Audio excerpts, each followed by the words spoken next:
Nagulantang ng mga Pilipino sa Tel Aviv, Israel nang makarinig ng pagsabog matapos ang 7 araw na tigil putukan ng Hamas at Israel. Ang tagpong yan, eksklusibong nakita ng News 5. Live mula sa Israel, nasa frontline ng balitang yan, si Rainiel Pawid. Rainiel, nasaan kayo noong nagkaroon ng mga pagsabog?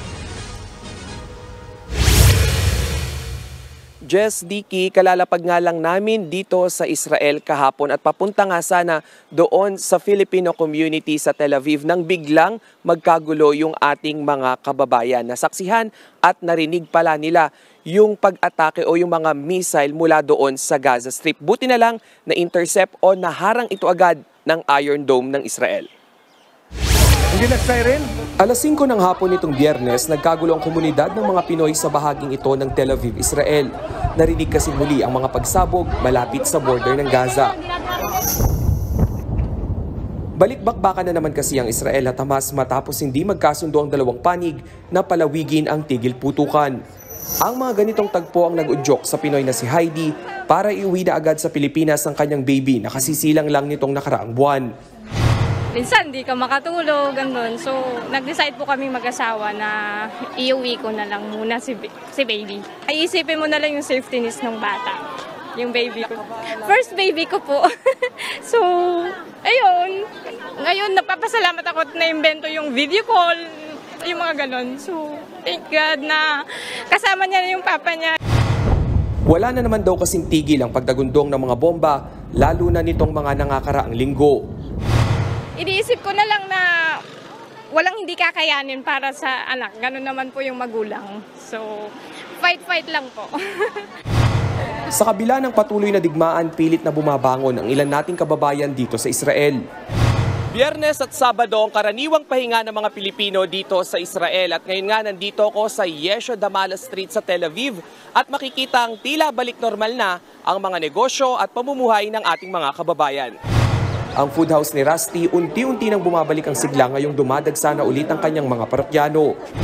Okay na. Medyo pabalik na sa kalahati. Hindi tulad nung sa last month na talagang konti lang ang customer. Ang mga kabayan sari-sari stores na Israel version, dagsa na rin ng customer. Kaya ang iba nating kababayan, wala pa rin daw balak iwan ng Israel. Mas malaki raw kasi ang kinikita nila rito para ipadala sa kanilang pamilya sa Pilipinas. May tiwala kami dito sa Israel. Siyempre, alam naman namin na safety pa rin kami dito. Pero hindi naman totally 100% na safety dahil siyempre, dahil kagaya sa mga nangyayari sa paligid, magiging aware pa rin tayo sa paligid natin. Jess, Nikki, sa nangyari nga pagsabog kahapon ay pinayuhan na tayo ng ating mga kababayan dito na tukuyin agad yung lugar nung bomb shelter doon sa ating tinutuluyan at maging sa mga kalapit na lugar. Dahil nga dito ay ganun daw yung nagiging sistema at pag malapit naman na yung airstrike dito ay panigurado tutunog naman daw yung sirena sa buong lugar. At ngayon nga ay sa kabuuan maayos pa naman yung lagay dito sa Tel Aviv 2 araw matapos nga yung tigil putukan o yung ceasefire sa pagitan ng Israel at Hamas. Nikki, Jess. Okay, Rainiel, nabanggit nga sa report mo, meron tayong mga kapatid na walang balak umuwi ng bansa. Ang tanong ngayon, meron bang ginagawang efforts yung ating pamahalaan para maprotektahan sila?